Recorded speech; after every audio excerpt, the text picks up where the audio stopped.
Gledate Gorenjska poročila na GIF TV. Spoštovane novinarke, novinarji, ostali predstavniki medijev in vsi, ki nas spremljate, lepo pozdravljeni na današnji novinarski konferenci po 31. redni seji vlade. Današnji sogovorniki bodo minister za infrastrukturo Bojan Kumer, gospodarski minister Matjaž Han, državna sekretarka v Ministrstvu za infrastrukturo Alenka Bratušek in minister za delo, družino in socialne zadeve Luka Mesec. Najprej k sindikalnim zahtevam.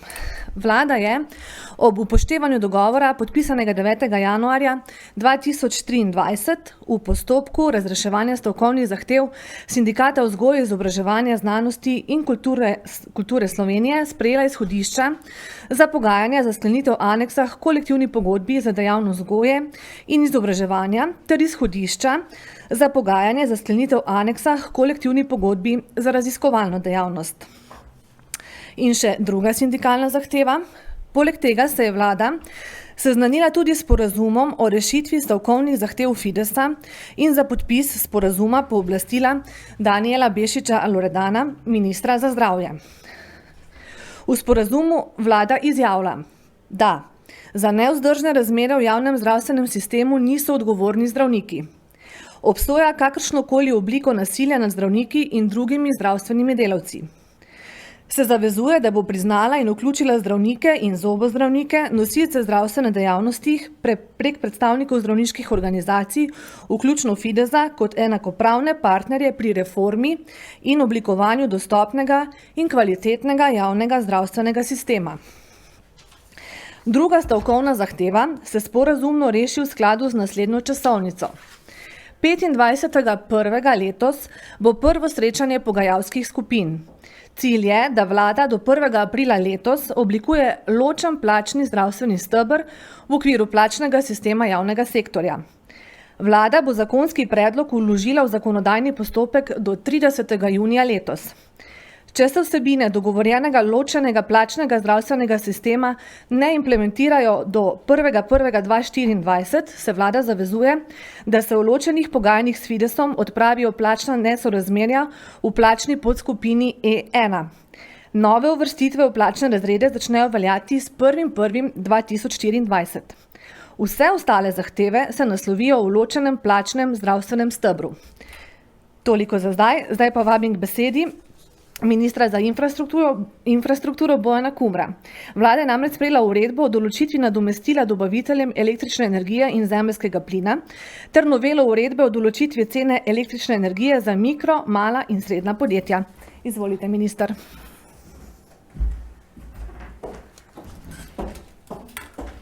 Hvala lepa za najavo. Kot je bilo najavljeno, smo danes na vladi sprejeli 3 uredbe. Najprej bi omenil, da smo sprejeli uredbo, dopolnitev uredbe za mala, mikro in pa srednje velika podjetja, kjer navzgor zamejujemo ceno električne energije, in sicer gre za eno malo dopolnitev, da zajamemo tudi tista podjetja, katera so imela manjšo porabo v tako imenovanem covidnem letu, leta 2021, ki je bilo referenčno leto, in bi iz tega naslova imela premalo upravičenost pri regulaciji cene. Tako da smo naredili eno dopolnitev in smo izvzeli oziroma smo dali možnost, da zajamemo izven covidno leto, in je to referenčno leto od 1.7.2021, se pravi, ko je bil covid končan, in naslednjih 12 mesecev vse do 30.6.2022. Sprejeli smo tudi 2 uredbi, ki so bile že dolgo časa napovedane in sledijo vsem ukrepom, katero smo pripravljali v okviru draginjske skupine pri predsedniku vlade, in sicer za povračila primernega nadomestila izpada prihodkov oziroma povzročeno škodo vsem dobaviteljem električne energije in pa zemeljskega plina iz električnega omrežja oziroma plinskega sistema.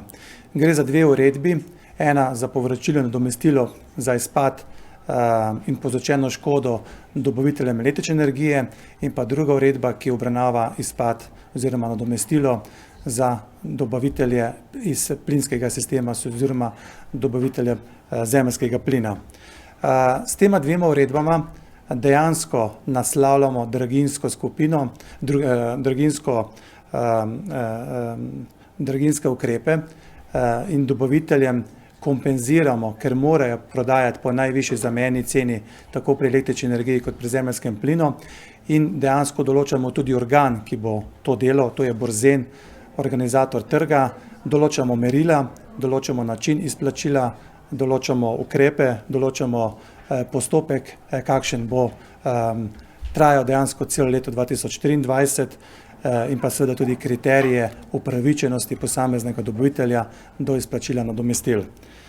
Finančne ocene, ki smo jih uspeli narediti, je, da bi bile vsi ti ukrepi po teh dveh uredbah, ki so danes bile sprejete in vzamejo v obzir trenutno veljavne uredbe o najvišji zamejeni ceni drobnoprodajnih cen, tako električne energije kot zemeljskega plina, da so nekje finančne posledice nekje med 340 in pa 350 milijonov evrov na letnem nivoju. Hvala lepa. Hvala lepa, minister. Kakšno vprašanje tukaj? Ne? Na spletu morda kdo? Samo počakajva, da če bi dvignil roko. Ne, nihče. Tako da se ministru zahvaljujem, da je bil danes z nami in mu želim uspešen dan, tudi jutri, oziroma zaslišanje. Sedaj se nam bosta pridružila Matjaž Han in Alenka Bratušek. Vlada je danes med drugim sprejela predlog novele zakona o pomoči gospodarstvu za omilitev posledic energetske krize, o čemer bo spregovoril minister Matjaž Han. Vlada pa je sprejela tudi predlog zakona o pomoči za zagotovitev večje letalske povezljivosti.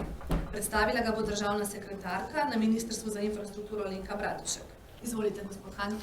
Ja, najprej lep pozdrav, zelo na kratko. Najprej zakon o spremembi pomoči za gospodarstvo. V bistvu gre za prilagoditev, glede na to, da je pred mano gospod Kumer razložil glede uredbe.